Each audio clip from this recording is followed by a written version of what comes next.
Айжан ауыл шетіндегі ескі үйде анасымен тұратын қарапайым қыз. Әкесін ешқашан көрмеген.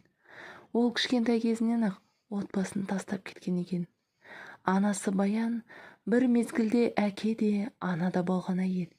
Ешқашан қызын ештеңеден кенде қылмай, барынша бағып-қағып өсірген. Бірақ тағдыр анасына оңай тимеді.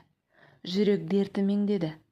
Айжан 15 жасынан бастап аурухана табалдырығын тоздырып, дәрі-дәрмекке ақша табу үшін базарда сауда жасап, кейде үй тазалап, кейде нан сатып өмір сүріп жүрді. Айжан мектепті бітірген соң ауылдан қалаға кетеді. Арманы дәрігер болу, бірақ грант бұйырмай, ақылы оқуға шамасы жетпейді. Дүкенде жұмыс істеп жүріп, кешкі оқуға түседі. Бір күні сол дүкенде ақ боз киімді бір жігітпен танысады. Ерқанат. Ерқанат білімді, бай отбасынан шыққан. Екеуі бір-біріне бауыр басады. Бірақ Ерқанаттың анасы қатты мінезді, байлық пен атаққа ғана мән беретін әйел. Айжан мен Ерқанаттың қарым-қатынасына қарсы болады. Көп ұзамай оларды ажыратып, ұлын шетелге жібереді. Айжан алғаш рет шын сүйіп, алғаш рет жүрек жарасын сезеді. Бірақ ол мұнымен сынбады. Анасы сырқаттанып ауруханаға түскенде, Айжан бар жиған тергенін жұмсап, жұмысын да тастап, қасына келеді. Анасы бір күні ауыр халде жатып: Қызым, әкең бар, сенің әкең бар. Бірақ ол бізді тастап кетті. Менің оған өкпем көп. Бірақ сен жүрегіңді тас қылма, дейді. Көп ұзамай анасы көз жұмады. Айжан жалғыз қалады. Сол кезде белгісіз нөмірден хат келеді. Айжан, мен сенің әкеңмін. Кешір, мен де сені ұзақ іздедім. Жүрегі тітіркеніп, көзі жасаураған қыз хатты оқи алмай қалтырайды. Не істеу керек? Жылдар бойы іздемеген, енді тапқан адамды қабылдау керек пе? Бірақ анасының сөзі есіне түседі. Кешірім жүректі емдейді. Сол күні Айжан хат иесіне жауап береді. Кездесу ұйымдастырылады. Әкесі Алматыда тұратын Зейнеттегі мұғалім екен. Кешірім сұрап, қызының өмірінен тыс қалған жылдары үшін өкінеді. Айжан оның көзіне қарағанда мұң мен өкінішті көреді. Қыз жүрегі жұмсарып, үнсіз бас изеді.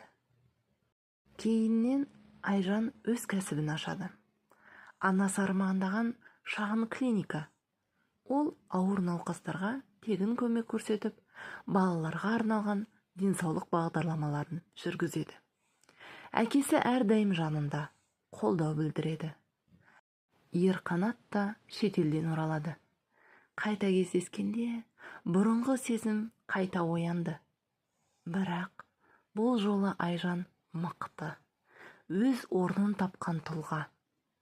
Ерқанат елге оралған соң Айжанмен қайта байланысады.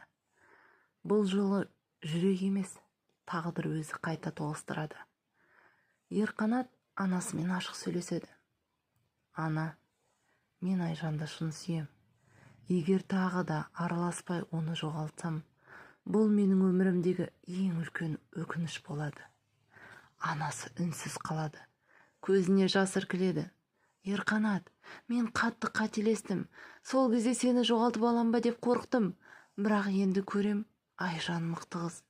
Кедей емес, бай да емес, бірақ жүрегі алтын екен. Рұқсатым жүрегіңде, балам. Бұл сөздер Ерқанат үшін де, Айжан үшін де бір дәуірдің аяқталып, жаңасының басталғанын білдіреді. Бірнеше жылдан кейін Айжанның шағын клиникасы үлкен қайырымдылық жобасына айналады. Телевизиядан арнайы бағдарлама түсіреді. Журналист қыз Айжанмен сұхбат жүргізеді. Айжан ханым, сіздің өмір жолыңыз талай қызға үміт. Қазір бәрі жақсы көрінеді. бірақ қай сәт сіз үшін бұрылыс нүктесі болды? Айжан жымиып, біраз үнсіз қалады. Сосын былай дейді. Бұрылыс нүктесі анамның соңғы сөздері болды. Ол кетті, бірақ маған жүректегі тасымды жібітіп кетті. Әкемді кешіруім, өзімді табуым, жалғыздықтан қорықпауым, осының бәрі сол сөздердің арқасы. Сізге қарап, адамның тағдыры қандай ауыр болса да, бақытқа жетуге болады дегенге сенесің. Иә, өмір маған ұрды. Бірақ мен жығылмадым. Тағдыр да мені тастады. Бірақ мен жарық іздеуді тоқтатпадым. Қазір сол жарықтың ішінде жүрмін. Егер жүрегің таза болса, түбі сол жарық саған өзі келеді. Камера Айжанның жылы жүзін түсіріп тұрған кезде артқы фонда балалар күліп жүгіріп жүр. Бұл оның жеткен шынайы бақыты еді.